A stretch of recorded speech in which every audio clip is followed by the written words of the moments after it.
Hey y'all, welcome back to the gandgfam podcast. I'm your host, Mackenzie Alexander, and I am so excited for today's episode because it is 24 lessons that I have learned in 2024, and they are lessons and they are truly things that have gotten me through this year. And I'm just so excited to share them with you because my prayer is just if it's anything in what God's taught me can help any of you, that's just my prayer and that's just my hopes. So, without further ado, let's get right into it. Okay, so that's my good old journal. She has a lot of just lots of good moments in her, but okay, let's get to it. Well, first, okay, hold on. Before I start, I just want to say it's going to be a longer episode, and I hope and I challenge you to stay and listen because there's a reason on why I sat here and I meditated and I was carefully, writing the lessons that I've learned because I want them to be more about the lesson behind it and not just like the number, meaning like yes, it's 24 lessons, but every single one of them has meaning. Every single one of them has purpose. And I do believe every single one of them has the power to change someone's life if they choose to allow it to do so. So I just hope and pray that you stay and you listen because it is going to be a longer episode. Let's get into 24 lessons I've learned in 2024. All right, number 1. Less is more. Let's break that down. Okay, less is more. What does that mean? That means sometimes we think that doing more is going to accomplish more and that we're going to be more successful when we do more. And this can apply to so many different categories in life. This can apply to physical health. This can apply to mental health. This can apply to disciplines. This can apply to relationships. Where I've seen it most prevalent in my year and just in my life this past year is especially working out. I've realized that women's bodies are so different than men, and there is a reason behind that. It's because God made it like that, obviously, and women are meant to bring babies into the world, and we're not meant to take on as much stress as we've been accustomed to learn we are supposed to as women. But less is more, as in don't burn yourself out so much to the point that you can't even accomplish like the things you want to get done. And I read this book called The Power of Less, and it basically went over the lesson of okay, well, there's two different people. There's a person who has proposed to their boss basically a whole bunch of different projects that they're going to do that are going to be successful and that are going to help the company, right? And then there's another person, another employee who says, actually, I'm not going to do more, but I'm going to spend longer on this project, but I'm going to make it worthwhile. And everything that I'm putting in this one project would be equivalent to 6 projects. Is basically what it's saying is less is more, because when you think about it, if you just listen to your body, you listen to your body will love you if you love your body. And your body will thank you if you take care of your body. And that's what I've learned is there is power in less is more. Number 2, if it's in God's will, it will happen. And if it's not in God's will, there's nothing in this world that you can do out of human power and human will to make something work that is not in God's will for your life. I've tried it. I've done it. I've done it so many times to the point where I believe God will sometimes literally give you no choice but as to leaving a person or a situation, except when you have no choice but to leave. I mean, it gets so bad or it gets like so hard for you to bear that you have no choice but to leave. And that's basically what I mean by that, is that if it's in God's will, there's nothing you can do to stop it. If it's, applying to relationships, you can go months and years without talking to a person, but if it's in God's will, like, you will find a way back. If it's meant to be, in God's will for your life. There's nothing you can do to mess it up. There's nothing you can do to mess up God's plan for your life. There's nothing. There's nothing. Unless you're living in complete disobedience to God, but that's a whole different story, because at that point, you're not even in God's will. You don't care to be in God's will. You obviously want to do it on your own. Number 3, actions speak louder than words. A lot of people can say a lot of things. A lot of people can even believe the words that they're saying, but if their actions are not meeting their words, what good is it? What good is someone's words if the fruit of their life does not meet the words that they're saying to you and the empty promises that they're promising to you? Number 4, money comes back, experiences don't. Money comes back, experiences don't. It's pretty, it's straightforward. You in life will have money come back, but the experiences that are, opportunities that come and arise for your benefit and for your growth and to help you evolve as a human being, that necessarily may not always be there. And I would say, if it's traveling, take it, go do it if you have the means to. If you have a really cool experience or opportunity and the fear is holding you back, first of all, that's not of the Lord, and that's not His plan for your life, and fear is not of God. It's normal to be anxious, and it's normal to be afraid, but it's never God's will for you to stay in that state of mind and to be a slave to it. And so do not be fearful because of what could happen, and go and live your life and go and just experience the things that life is giving you, because everything's happening for you, not to you. Okay, next one. Jesus does not make a bunch of rules and regulations to keep us from fun. It's because He wants to protect us from the hurt that it causes and that keeps us safe. One quote that I used to see all the time that I never really understood until this year, I feel like, is, if it breaks God's heart, why do I think it will fulfill mine? And I've realized that there's nothing that God says not to do is because He wants to keep us from fun or keep us from not experiencing life to the full. Because if anything, when you live life with Jesus, that's when you experience life to the full. And the enemy comes to steal, kill, and destroy.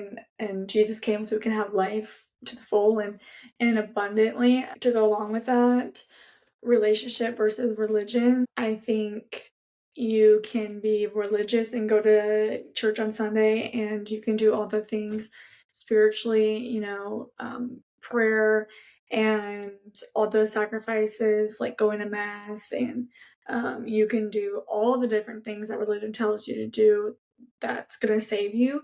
But at the end of the day, it does say in Matthew, like, Jesus was sitting there and there was these Pharisees and these religious people, because if y'all forgot, Jesus wasn't religious. He wasn't. The religious people actually couldn't stand him. The Pharisees and the scribes were terrible to him. And that's what I'm going off of, because it says in Matthew, it says, "Depart from me, I never knew you." That's a scary thing to have Jesus say, because at that point, it's like, He wanted to know you and He wants to know you. And that's like the biggest thing, is He wants to know you. He wants to know you fully. And He knew you obviously before you were born, but He wants you to choose Him, because at the end of the day, love is not a one person thing. It's a 2-person thing. You have to choose to love somebody. You have to choose somebody. And love is not a feeling. Love is a choice. And so you have to choose ultimately to be obedient to Him and to do things because you love Him and not because religion tells you to. Yeah, once you start looking at it as in, I can, do this because I love Jesus and not because I'm restricted from doing this, but because I want to show my obedience to Him and I want to show how much I love Him, it's a complete different view when you start seeing that way. And it's freeing, honestly. Think about any relationship in your life and think about, if you were to do something only because it was for your benefit, you were only to talk to somebody sometimes during the day because you feel like it, you were being disrespectful and didn't respect them, and you went and talk to other people if you're in a romantic relationship, or if you went and talked behind someone's back if you're in a friendship, whatever the relationship status or whatever the relationship category may be, you would never be successful or have a flourishing relationship, romantic or friendship, or any other type of relationship in your life if you were to only half love them and to show them your love and kindness and like respect sometimes, because they make you, like, that's just not a thing. And so that's why it comes down to, you do it because you love Jesus and because you respect him and because of what he's done for you ultimately. Like, there is no greater gift than what he's done for us, which is giving us salvation. Yeah, it just wouldn't work. If you were to do that with any other relationship in your life, it would not work.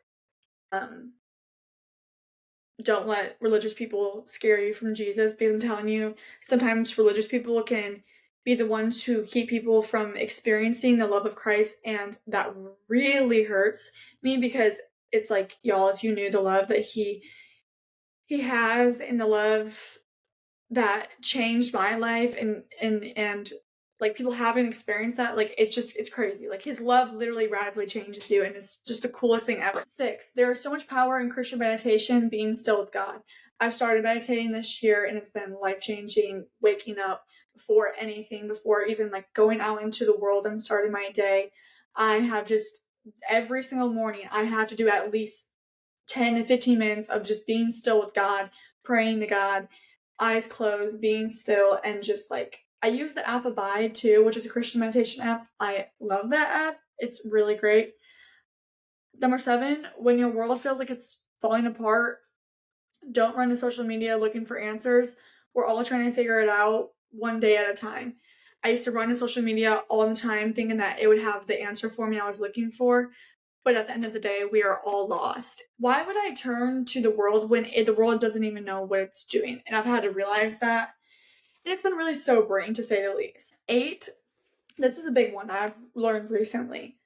God is good, and if he is good, which he is, then that means everything he does for us is for our good and out of love. Meaning, if things are not working out for me, if answers or prayers are not being answered, it's for my good. Romans 8:28 says he works all things together, not some, he works all things together for the good of those who love him according to his purpose. But what I realized, if a prayer is not being answered, and if God is not answering something that I so badly want him to, it's probably for my benefit and it's probably for my good, and there is purpose in my pain. If he's good, that means everything he does is for my good, and it's not happening to me, it's happening for me. And God loves us so much to not answer the things or to give us the things that we want sometimes, because he loves us. And that's been really hard to accept and to realize, but it's been very life-changing once I have grasped that fact and that concept. 9, quality over quantity. It doesn't matter how many friends you have. It doesn't matter how many, followers you have. It doesn't matter how much fame you have. If the quality does not meet the quantity, it does not matter. Meaning, if you in life can say, oh yeah, I have a lot of followers. Oh, I have a lot of success and fame and all this stuff. But if you can't look and be like, I have 3 good, close-knit friends or a good group of community, it's worth nothing. It's worth nothing. Honestly, quality is everything. The way that they act, the way they treat you, who they are behind closed doors, rather than just being friends with a bunch of people because it's a cool thing to do. Like, I'm in college, and a lot of people are in sororities, and but I dropped personal reasons. But I realized that's not real community. I never found real community in it. It was a lot of mean girls, and I will just be honest, like, it was not the community at all that I knew the Lord wanted me to find, and it was the farthest thing from a sisterhood. And so I realized I'd rather have a few good college friends and friends that the Lord gives me in college, and hopefully are lifelong friends, than people who are not my friends and simply are mean girls. And number 10, boundaries are healthy and keep you sane. Boundaries are good. Don't let anyone else tell you otherwise. You have to set boundaries in order to stay healthy and sane. You have to. It's essential. Boundaries are literally what Jesus had when it came to when he hung out with sinners. He had boundaries as to what he was not going to do, or how far he was going to go, or in what ways he was not going to be tempted. Like, Boundaries keep you. They remind you of why you are the way you are. It's what makes you different. It's what makes you stand out, because if you're like everyone else, what good is it? So boundaries are good and they're healthy, and I hope that you can realize that and maybe make some more of those this year. Like, show some boundaries to people who actually need to realize that they cannot do certain things to you. Boundaries are good, and anyone who tells you otherwise simply does not love you.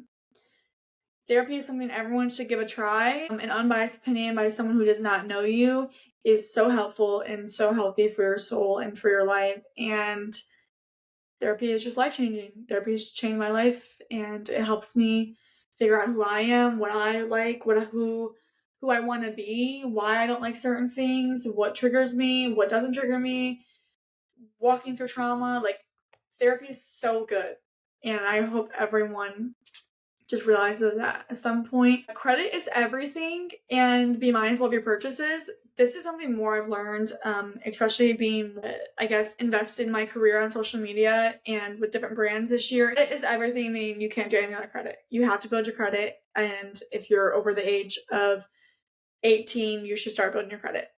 Even at 18, you start building credit. Sometimes people do it before then because their parents help them and, will link credit cards or whatever to their name to help them build credit. That's awesome. I didn't have that privilege. A lot of people don't. However, credit is literally the way to get a house. Credit is the way to get a car. Credit is the way to get credit cards. Credit is literally a key to life. And you have to have good credit, but your life won't be stable if you don't. And be mindful of your purchases. Don't buy things just because you can, or don't buy things that you don't necessarily need but you want, because, like I said, at the end of the day, not everything is needed. Some things are wanted, and we have to be mindful and know the difference between the two.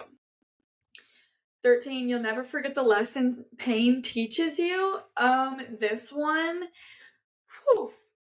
is by far one of the top 5 lessons that has just changed my year and changed everything. Is you're never going to forget what pain taught you, because pain has a purpose for your life.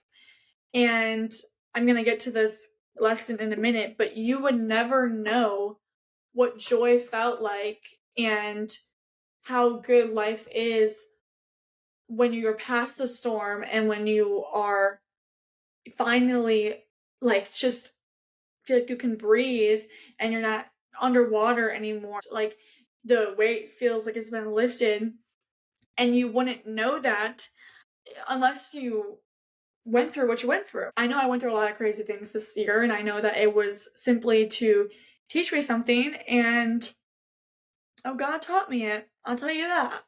14, experience is the best teacher. Okay, let me explain with this one. Experiencing as in, like, sometimes, I'll just give you my example. This is, like I said, so different to everyone and to their lives, but experience the best teacher, meaning some people have a lot of love for people and relationships wise, and I did.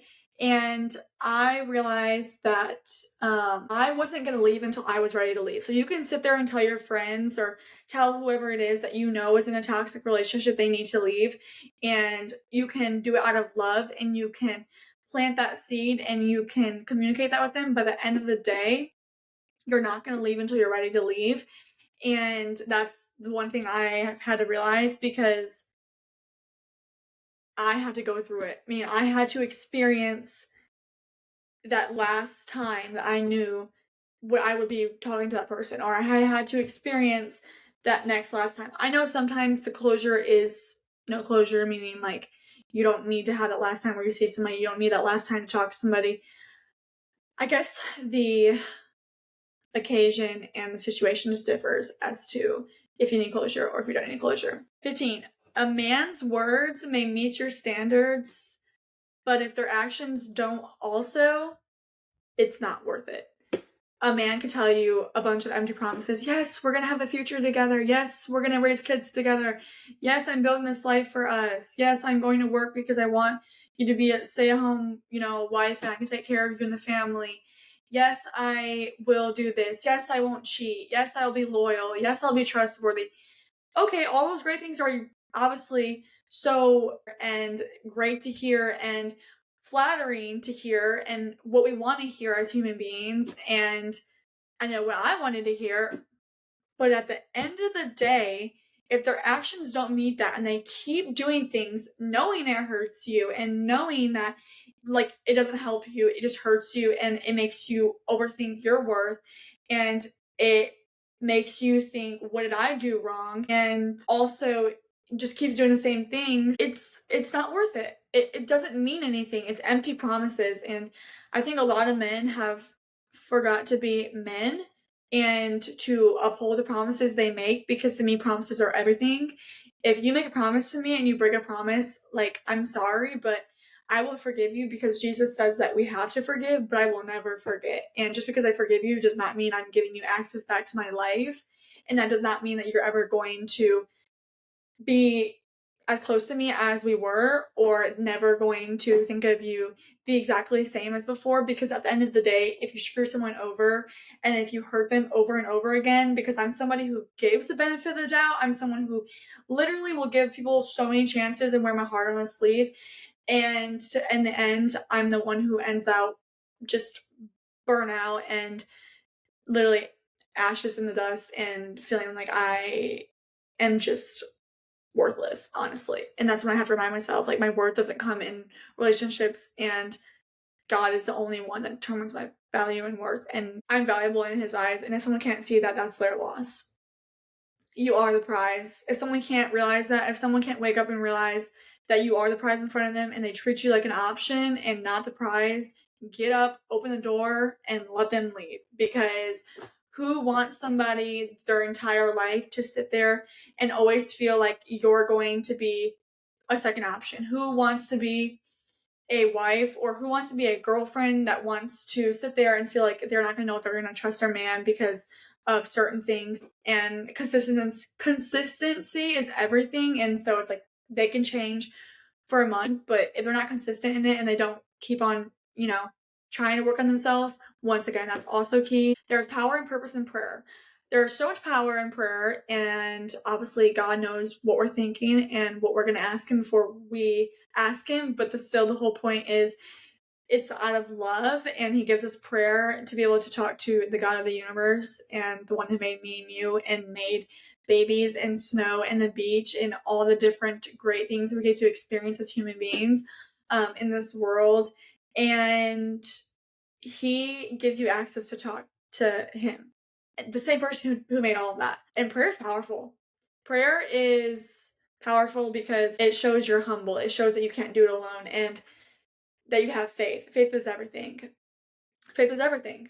Maybe hard sometimes, maybe rough to have faith, even when it looks like there's no light at the end of the tunnel, but God will always make a way.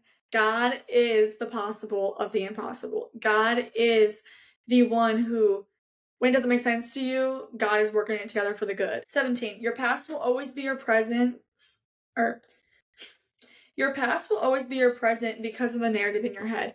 You have to change the narrative in your head, and you cannot be in this pessimistic, just mindset all the time of like, oh, woe me, because I'm sorry. Yes, life happens to everyone, and things do hurt and things do suck, and grief is not a one-step process, and grief is not a 1 month process. Grief is not a 1 year process. Grief is a lifelong process that you will never fully be over something, maybe, but you'll find different ways to cope with it and different ways to work through it.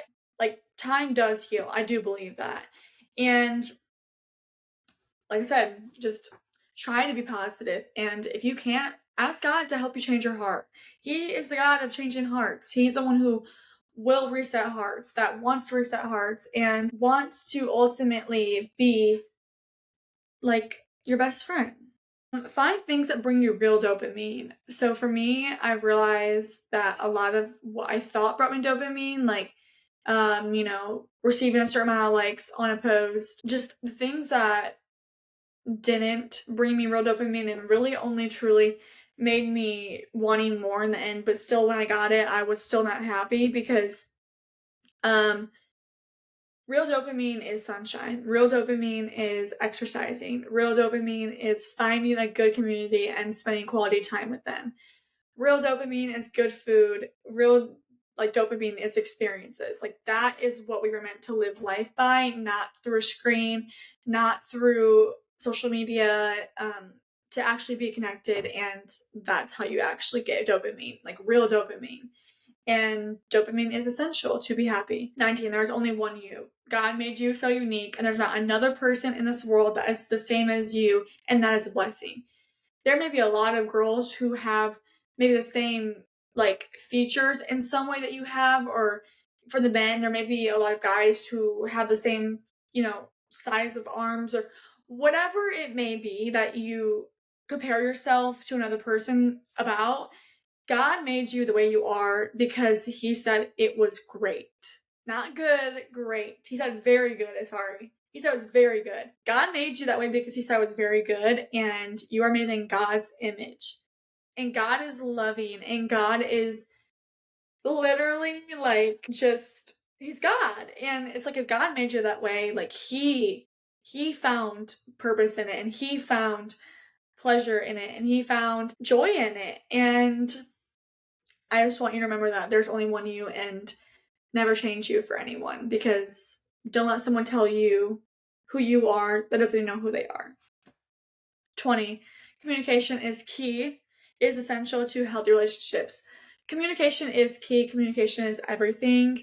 If someone in your life that you're trying to communicate with makes you feel like you're always trying to argue when you're just trying to communicate, that's worth having a conversation and telling them where your heart's at and where your heart is coming from. If they can't seem to understand why it's so important to communicate, be okay with setting boundaries, like I said, and maybe saying goodbye to that person. Communication is key. You have to talk through things. If you don't, you will not have healthy relationships. You just won't.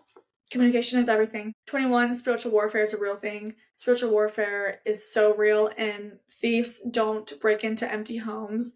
And I mean, as in, you have an enemy of your soul. If there was no treasure in you, he wouldn't keep trying to just like ruin your thoughts and trying to get you to sin or tempt you or whatever it may be, or putting these negative thoughts in your head, because, like I said, these don't come after someone who has nothing. You have so much power and potential in you, and God made you to have that, and the enemy hates that. The enemy hates a soul sold out to Jesus. Everything that the enemy promises is going to be good isn't even quarter of what the Lord has and says is great. So spiritual warfare is a real thing, and you have to put the armor of God on every single day, and you have to be strong, and you have to read scripture, and that is your weapon. Like the sword of the spirit, meaning like the spirit is the word, is your weapon. Yeah, the word is your weapon. If you're a Christian, you don't fight with weapons as the world does. You fight with the word of God, and that's how you fight back. 22. This one is by far one of the biggest things, and I want to just say before I say this, mental health is real. Mental health is so real. Mental health is the biggest part of my testimony, honestly. And God redeems. God redeems, he restores, and he saves you if you let him. But I will say God wants to work, and God will work, but you have to also want to help yourself. Like, God is not a genie. God is not someone who's just gonna grant your request because you ask and poof, like it's there. Like, no, like you have to work too. You have to be in partnership with God in order to make your life better, in order to change the things that you want to change. Because at the end of the day, if you're not changing it, you're choosing it. And if you're choosing it, then you can't really sit there and wonder why things haven't changed when you haven't made a choice to change it, or you haven't made an effort to try to change it. With that being said, medication does not mean you don't have enough faith or don't trust God. I think a lot of times I heard before I got medication for my depression was, you just don't have enough faith. You're not praying enough. Let me say that those are some of the people that will just never get it. They don't get what it's like for your brain to be literally chemically imbalanced. When sin entered the world and the fall happened, everything got messed up. Everything. People's brains, people's relationships, the way that they sea life, you name it. Everything got messed up because sin entered the world, because of Adam and Eve, obviously, because of Eve, because she just had to know what the good and bad tasted like, right? We live in a fallen world with fallen and broken people. We are all broken, and without God, we will never be made whole. So God gives gifts to people and skills to people to bless other people. You're a blessing to be a blessing. And medication, there's nothing wrong with medication. There's ways that you should not abuse medication, absolutely. It does say be sober minded, but that's not saying don't use the resources that God has given you and the skills with the people that He has given you in front of your eyes to help you through what you're going through, because simply someone tells you you're not having enough faith. That's just not of God. It's not. Yeah. You would never look at somebody who broke their leg or got their leg amputated and be like, oh, just have faith, just pray about it. That's not realistic. What are you going to do? You're going to go and get surgery. You're going to go and get healed. You're going to go and take medicine, because at the end of the day, prayer is obviously so powerful, but there's also things that God gives us to help us, and knows life is going to be hard enough, and He wants to help you and give you resources and people that know more about it than you do and want to help you grow in whatever it is that you're struggling with or wherever you need to be healed. And I do believe that the lie of isn't of God, medication isn't trusting in God, that's literally of the enemy. Like, I'm not kidding, because there's nothing in the Bible that says medication is bad. Nothing. And it talks about the gifts actually in the Bible, about God giving you different gifts, and it literally says use your gifts according to His purpose, meaning for to show the glory of Him. And if you're trying to get better and you're trying to heal and you're taking medication or you're going to see someone, because the strongest people in life, they are not the ones who act like they have everything together and are always okay. No, the strongest people in life are the ones who go get help. The strongest ones are the ones who admit they're struggling. The strongest ones in life are the ones who know that they need help and want to be better, 1% better each day. 23, happy comes from happenings. Joy can only come from Jesus. But to go along with that, happiness depends on what happens. Joy depends on Jesus. Happiness is a feeling. Happiness is emotion, meaning it's not a long-term state of mind. Joy, on the other hand, is a state of being, and it is very rare to be joyful. And you hear all the time how people say, well, I'm just so happy. But you don't ever hear people say, oh, I'm just so joyful, because like it says right here, happiness depends on what happens. And so if you really are basing your happiness on what happens to you in life, what happens around you, what happens for you, all the different things, you're going to be disappointed every single time, because at the end of the day, someone who's happy isn't happy when things don't go their way. But someone who's joyful is joyful amidst that the things that they wanted didn't work out, because they're seeing a way to rejoice in it. And it says in the Bible, rejoice in your sufferings.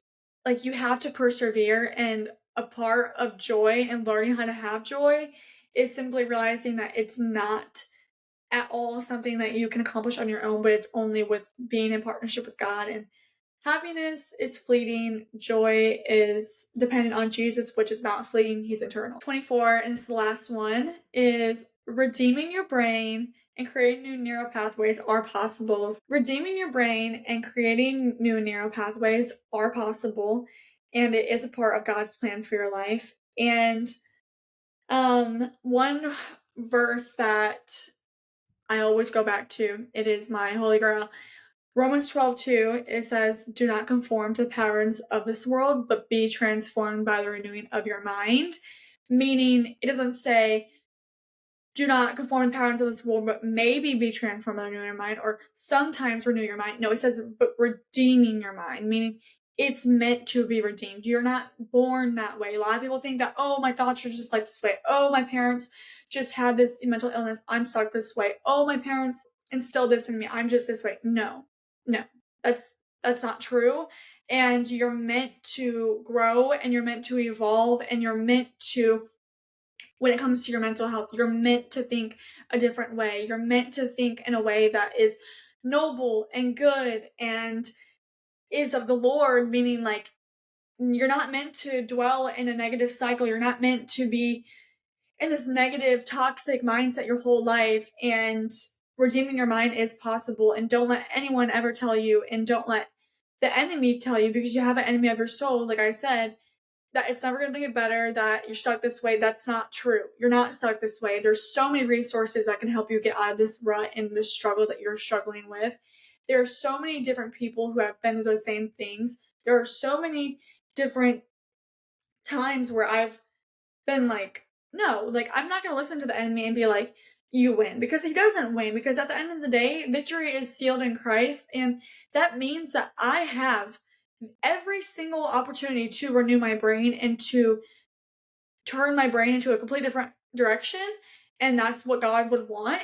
And scientific research that even says, like, we create new neural pathways, which are just basically different pathways in our brains of different thoughts and cycles that we believe of different, events that have happened or different people or whatever it may be. Neural pathways are just basically like the inbox in your head of like the different ways of the way you think, basically.